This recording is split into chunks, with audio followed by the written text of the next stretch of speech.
It's called the Bigfoot Research Project, headquartered here in the heart of Bigfoot country, the Cascade Mountains of the Pacific Northwest. For the first time, Sasquatch is online, and every possible sighting, noise, footprint, hair sample, and anecdote is being checked out, cross-referenced, and rechecked. Already, the computer analysis is paying off. This color film was shot by Roger Patterson in 1967. It has never been proven to be a hoax. These are footprints shot on videotape just weeks ago. They were discovered in the same area the Patterson footage was shot, and the size of the prints and the length of the stride correspond exactly to the creature discovered 25 years earlier. One of the questions that arises is, when is one going to be found? There's no answer to that. Today, a week from now, 10 years from now, nobody knows. There are no guarantees. The way we're going with our project, which is a very sophisticated project, I think we're the people who are going to find one, almost certainly. The project is receiving grant money from the Academy of Applied Science in Boston, Massachusetts.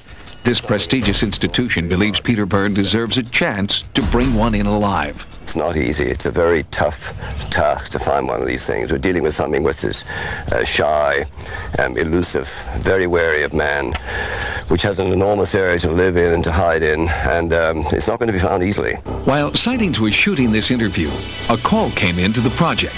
Independent eyewitnesses were reporting something moving at the base of Mount Hood. Byrne's team responded immediately. They're clearly visible, and they definitely are primates of some kind. They are walking upright, and they're moving fairly fast. And the time we've been here, they've moved about 200 yards, maybe 250 yards. Analysis identified the two lower dark areas as rocks. Above these rocks, two shapes were moving at approximately 2 miles an hour. There were no reports of hikers at that time, but the distance was too great to confirm this as a Bigfoot sighting. It will be used to corroborate any other sightings in the same area. Photographs like this one come in every day, but Byrne quickly rules out all but a very few. This is a fake footprint. It's very square. You can see the line of the toes across the top here is simply straight, which is wrong. They should be angled. And then the sides are dead straight. And it's recognizable as a fake footprint, probably made with a wooden mold of some kind. This is an important videotape the Bigfoot Research Project is concentrating on right now. It's from Northern California, and it's from late last year. And the photographers say that in here, in the center of the picture there, just there. The dark area? The dark area, you can see something, and you can see something moving. Independent Bigfoot researchers Scott Harriott and Daryl Owen captured these images in Northern California. It was their first face-to-face encounter with an elusive creature they've been tracking for 10 years. I can see him pointing at something. After about 29 seconds, he then lowered the camera, looked at me, and started crying. I mean, he literally had a little minor break, started crying, and said, "Let's get out of here." I was very scared at that point as well. We went down the hill. I'm crying at this moment, so excuse my voice. It's right here.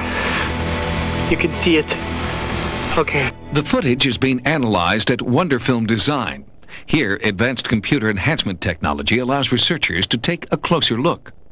Right here would be the head and the arm down this way. And let me rock back and forth here. And as you can see, that it's something right there is moving while everything else in the picture stays static. There is something unusual moving in the thick woods of the Cascade Range, but the Bigfoot Research Project remains cautious in their optimism. Hoaxes are rampant in a field where film and videotape are considered still the best evidence. Especially in the 1960s and 70s, it seemed like everyone with a fursuit and a lot of spare time was coming up with supposedly authentic photographic evidence. Only a few pieces of photographic evidence have deserved serious attention. But even these compelling images aren't enough to satisfy scientists. I have to say that I'm a skeptic regarding the Sasquatch.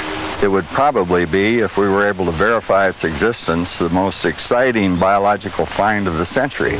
Until we find physical evidence that's indisputable, I think that all scientists have to take a rather pessimistic view as to its existence. Wildlife biologist John Bindernagel is one scientist who no longer shares the pessimistic view of his mainstream colleagues.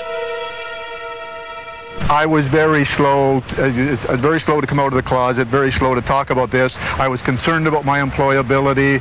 Biologists weren't really accepting this as an actual animal. So I still remained very quiet, and I'm not sure why in the end I came out. I guess I found in the last few years, talking to people, that people weren't as disbelieving as they used to be. One reason may be the overwhelming number of anomalous tracks recently sighted in Washington state. Down through here, here's a heel spot right here. It's about 3 to 4 inch wide here.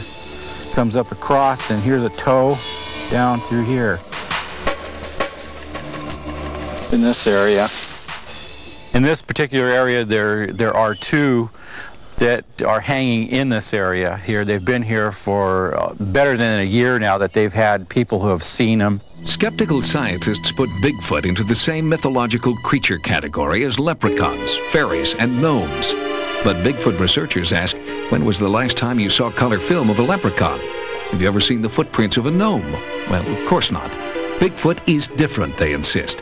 He's out there somewhere, and finding him is just a matter of timing, patience, and luck.